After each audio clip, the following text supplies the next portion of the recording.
Kenya is experiencing robust GDP growth, but beneath this expansion lies a structural bottleneck. While producing a dynamic youth demographic, formal job creation remains stagnant. This creates a missing middle in the national labor market. This chart shows the modeled ILO estimates for youth unemployment. Looking specifically at the immediate youth cohort between ages 15 and 24, the unemployment rate sits at 15.47% for 2024, representing a sustained and chronic lack of labor absorption. Expanding the view to include young adults up to age 34 reveals a disproportionate burden. This demographic forms roughly 35% of the total Kenyan population, yet they account for 67% of all unemployed individuals nationwide. The duration of this joblessness is equally critical.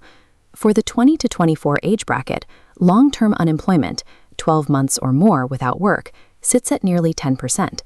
This extended stagnation leads to skills atrophy, where acquired competencies degrade over time. These metrics signal a systemic crisis. Failing to deploy human capital effectively risks turning the nation's demographic dividend into a source of social disenfranchisement and restricted economic growth. Of the roughly 782,300 new jobs created annually across the nation, an estimated 90% now originate in the informal economy. This creates an illusion of employment. The informal sector is characterized by low productivity, wage volatility, and a total absence of statutory social safety nets, like pensions or medical cover. This environment restricts the ability of youth to accumulate capital or access formal credit. To capture its demographic dividend, Kenya has initiated a massive educational overhaul. However, the success of this reform depends on building a regulated, financially de-risked bridge directly into private sector industries. Producing academic graduates who lack a connection to evolving modern industry requirements only delays their entry into systemic poverty. To correct the mismatch between academic outputs and market needs, Kenya initiated the transition from the theoretical 844 system to the Competency-Based Curriculum, or CBC. This structure guides learners into 3 specific senior school pathways: STEM, arts, and social sciences. The pedagogical focus of the CBC shifts away from rote memorization. It prioritizes practical, 21st-century applied competencies, such as critical thinking and digital literacy. However, the realization of this curriculum is bottlenecked by infrastructural deficits. Assessments show a shortage of functional science laboratories and technical workshops, alongside a lack of internet connectivity. This physical deficit is compounded by pedagogical friction. Many educators have not yet been retooled to implement qualitative, competency-based assessment rubrics, which can lead to superficial implementation in the classroom. Furthermore, a World Bank analysis using natural language processing revealed a disconnect. The academic vocabulary used in Kenyan educational curricula frequently fails to match the specific technical skills that employers actively demand. Without functional infrastructure or formal industry integration, these deficits risk reverting the CBC into a theoretical exercise. Historically, vocational training in Kenya has operated in academic silos. Bypassing this flaw requires the dual TVET, or dual apprenticeship model. The dual system reorganizes learning by splitting a trainee's schedule. They spend a portion of their time in intensive theoretical workshops, followed by immersive on-the-job training with a private commercial partner. The Propel A program provides a case study for this methodology within the Kenyan construction sector, placing trainees in rotating schedules with private partner companies. Within that specific sector, the model has yielded a 99% pass rate in national industrial assessments and an 80% rate of immediate formal employment upon graduation. This chart illustrates how this methodology can be mapped onto the broader national educational reform.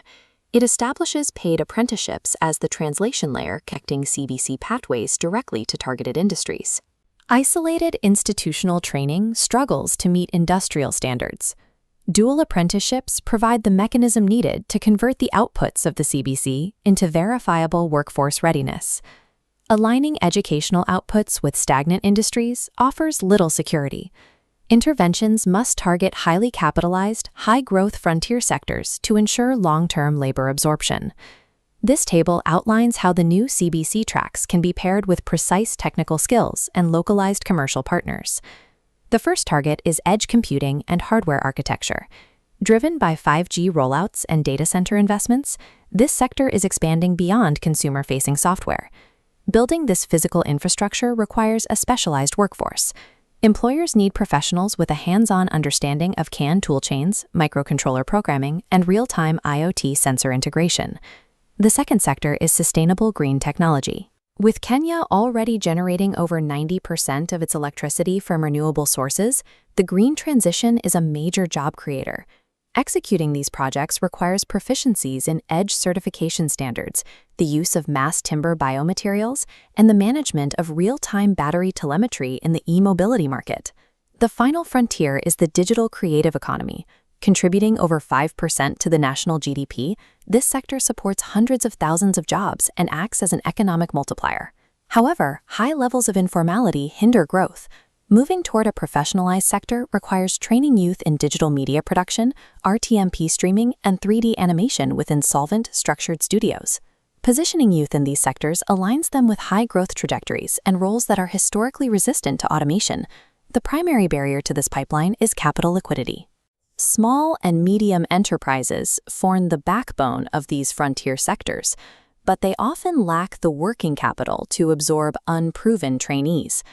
Hosting an apprentice triggers specific regulatory cash outflows.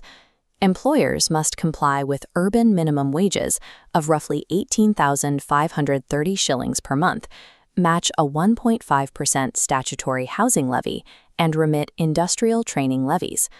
Furthermore, recent labor court rulings establish significant legal risk. Employing youth as interns while requiring them to perform the routine duties of permanent employees is an illegal labor practice. To incentivize participation, the government provides offsets. NIDA is mandated to reimburse up to 60% of training costs from the levy fund, and compliant employers can access a 50% graduate tax rebate on salaries paid.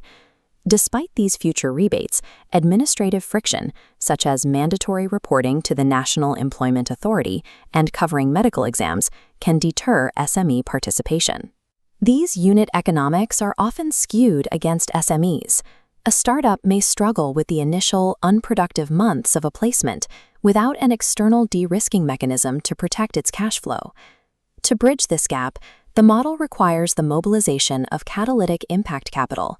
Programs like the World Bank's Set for Jobs initiative are already targeting youth skills to jobs pipelines in Eastern and Southern Africa.